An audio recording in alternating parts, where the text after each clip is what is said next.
সেদিন মা বাড়িতে ছিল না, তাই বাড়ির রান্নাগুলো আমি করেছিলাম। আমি সবার প্রথমেই রান্নার উপকরণগুলো সুন্দরভাবে গুছিয়ে নিয়েছিলাম। তারপর গ্যাসে ২ দিকে দুটো কড়াই বসিয়ে রান্না শুরু করেছিলাম।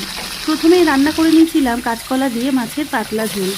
তাই একদিকে মাছ ভাজছিলাম আর একদিকে কাঁচকলা রান্না করছিলাম। কড়াইতে তেল গরম করে পেঁয়াজ, কাঁচা লঙ্কা ফোড়নে দিয়ে কাঁচকলাগুলো দিয়ে বেশ ভাজা ভাজা করে গুঁড়ো মশলাগুলো দিয়ে কষিয়ে নিয়ে জল ঢেলে দিয়েছিলাম। এদিকে মাছগুলো ভাজা হয়ে গিয়েছে, সেগুলো তরকারিতে দিয়ে ঝোল ফুটে উঠলে বেশ খানিকক্ষণ ঢাকা দিয়ে রেখেছিলাম। তারপরে হয়ে আসলে ভাজা মরিচের গুঁড়ো দিয়ে নামিয়ে নিয়েছিলাম। এরপরে আমি রান্না করব পটল চিংড়ি। আমার মায়ের হাতের পটল চিংড়ি আমার খুব পছন্দের একটি খাবার।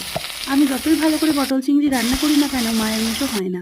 আজ বাড়িতে ছোট চিংড়িই ছিল, কিন্তু যেহেতু পটল চিংড়ি আমি খুব পছন্দ করি, তাই ভাবলাম পটল চিংড়িই বানিয়ে নিই। সবথেকে মজার বিষয় হলো, পরে ভিডিওটি এডিট করতে গিয়ে আমি বুঝতে পারি সেদিন পটলে হলুদ দিতেই আমি ভুলে গিয়েছিলাম। পরে ভেজে নিয়েছিলাম কিছু মাছের ডিম। রান্না কমপ্লিট করে স্নান সেরে খেতে বসেই দেখি বাইরে বৃষ্টি শুরু হয়ে গেছে। আর সেদিন সন্ধ্যায় ক্যাপুচিনো আর বাড়িতে বানানোই